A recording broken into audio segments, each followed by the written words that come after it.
At 2:58 a.m. on the Crimean coast, a faint diesel rumble echoed from beneath the water.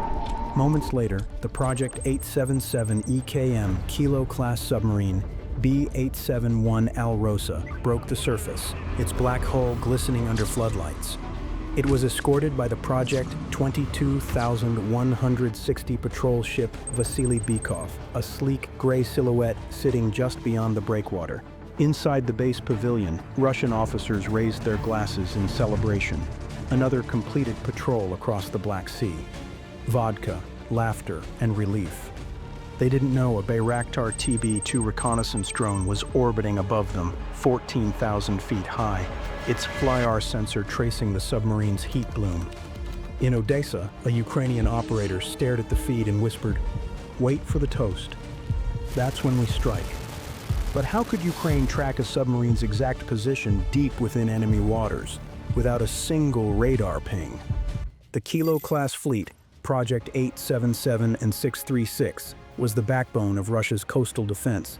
Each submarine carried 6 533mm Type 53-65 torpedoes and 3 M14 caliber PL cruise missiles, capable of hitting targets over 1,500 kilometers away. The improved variant, Project 636.3 Rostov-on-Don, was whisper quiet, nicknamed the Black Hole by NATO for its stealth. Destroying one wasn't just a tactical blow, it was psychological. It forced Moscow to redistribute patrol patterns, thin out defenses, and delay missile coverage over the Black Sea.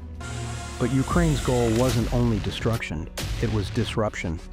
Ukraine then proceeded to reveal the submarine's vulnerability and seized a one human moment that mattered. For days, commercial satellites from Planet Labs tracked small thermal blooms at the same Crimean pier. Infrared bands showed diesel heat plumes matching a Kilo-class submarine idling below the surface. Signals intelligence from Melitopol's SIGINT outpost picked up encrypted bursts labeled Project 877 Maintenance. But the breakthrough came from human pattern analysis. Analysts noticed that after each patrol, officers gathered for the same ritual, a toast in a white pavilion beside the quay. It was predictable, it was human, and it was exploitable. To confirm, a Bayraktar TB2 relayed visual proof. Officers, uniforms, heat signatures, all visible on infrared feed. That confirmation unlocked the strike. 2 UJ-22 airborne UAVs would serve as decoys, broadcasting wide-band radar signatures.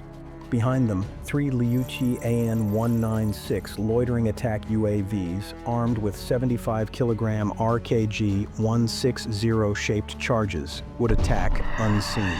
But before the strike could begin, Ukraine had to blind the air defenses protecting the dock. How do you defeat a perfect Russian radar network? Operation Ghost Tide was born. Launch platform, a concealed strip near Mykolaiv, supported by Kraz 5233 V4 logistics trucks and mobile encrypted control consoles.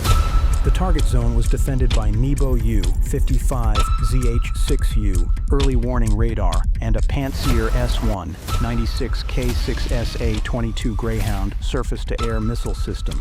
The Nebo-U, rotating every 6.4 seconds, created a tiny angular dead cone, a blind gap Ukraine could exploit. Analysts mapped every sweep. Engineers calculated the milliseconds between rotations. The drones would ride through that cone at 145 miles per hour, 3 meters above sea level, invisible to radar. The plan was precise, dangerous, and almost suicidal. They called it threading the needle. When the pavilion lights flared, the telltale reflection of vodka glasses raised, the launch command was sent. The sky above Mykolaiv glowed faintly as 6 engines came alive. But could the decoys survive long enough to draw Russia's fire and open the radar gap? At 3:05 a.m., 2 UJ-22 airborne UAVs entered the radar grid at 1,000 feet. The Pantsir S1 battery, armed with 57 E-6E missiles, detected them immediately. Operators shouted commands, locked targets, and fired. Twin interceptors streaked through the night sky. Impact, detonation, debris. Both drones were destroyed exactly as planned. Russian radar operators reported targets neutralized. Zone clear. But in those 18 seconds of triumph, the Nebo-U radar temporarily shut down its tracking module to reset clutter filters, opening a 3-second window. Through that window, 3 Liutyi AN-196 strike UAVs skimmed the waves, flying at 49 feet altitude, radar cross-section less than 0.003 square meters, nearly invisible. The decoys had done their job. The strike team was in. The question was no longer if the strike would land, but how close it could get before the first explosion. 03:13 a.m.